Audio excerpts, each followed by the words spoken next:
33 bullets have fired in Tucson in less than 2 minutes. That was the scene that killed 6, wounded 14 more, including Representative Gabrielle Giffords last Saturday. The gunman's weapon was a Glock. It is a firearm favored by cops, gun advocates, and psychopaths. Paul Barrett is an assistant managing editor of Bloomberg Businessweek. He's with us now right here in the newsroom to talk a little bit more on the cover story that he worked on. Paul writes about how the Glock has come to dominate this $1 billion U.S. gun market. The magazine on sale in newsstands today. Paul, thanks for coming in to talk about this article that you did, and I know it's part of larger work that you're completing for a book. Right. What is it about the Glock that has given it cult status? The Glock was really the pioneer in transforming the United States from a revolver gun culture to a semi-automatic pistol gun culture.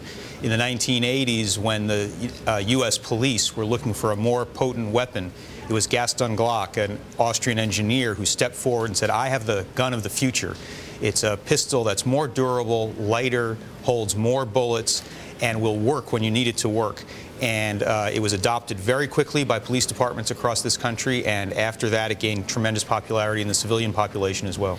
Some of it too, at least you mentioned in your article at the onset, seems to be that people thought it was ugly. Parts of it, as you mentioned, are plastic, which makes it lighter. So there was almost this curiosity factor as well. People were like, let me see this ugly gun that's made out of plastic. It looked kind of futuristic. It looked kind of like it was from Star Trek.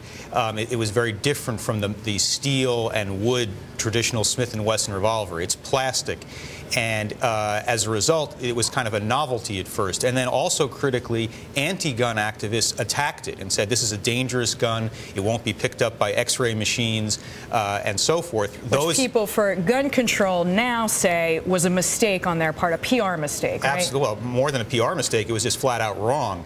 And by creating controversy, they basically drew the NRA and drew gun advocates into the debate and made the Glock much more popular and better known than it would have been otherwise. So it's better known, it has this cult status, but also Glock, the company, and I mean the Australian company that created it, actually has cultivated user loyalty as well. I mean, when I first started reading your article, I thought, okay, maybe, for gun users, this is just a superior product.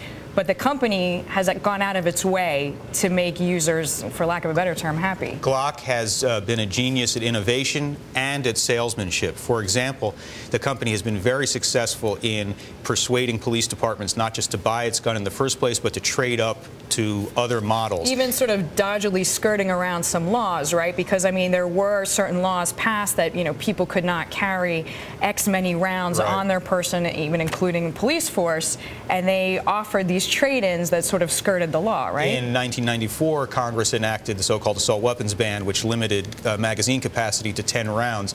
But the law did not prevent Glock from stockpiling magazines before it went into effect, and it did not prevent Glock from doing these trade-in deals with police departments that produced thousands and thousands of pre-ban magazines, which then circulated on the secondary market at much, much higher prices. So Glock actually managed to profit from a law that was meant to curb it. And I mean, it still has about 65% of the U.S. police, FBI, however you want to collectively term that, right? That's what Glock claims, and there's no doubt that that overall it is the single most popular gun among law enforcement. And if you go to your ordinary weekend shooting range, you'll see more people than not are using the Glock. All right, Paul, thank you very much. Paul Barrett joining us there, assistant managing editor at Bloomberg Businessweek. He worked on that cover story. He wrote that cover story about the Glock. It is available, that is, the magazine, on newsstands today.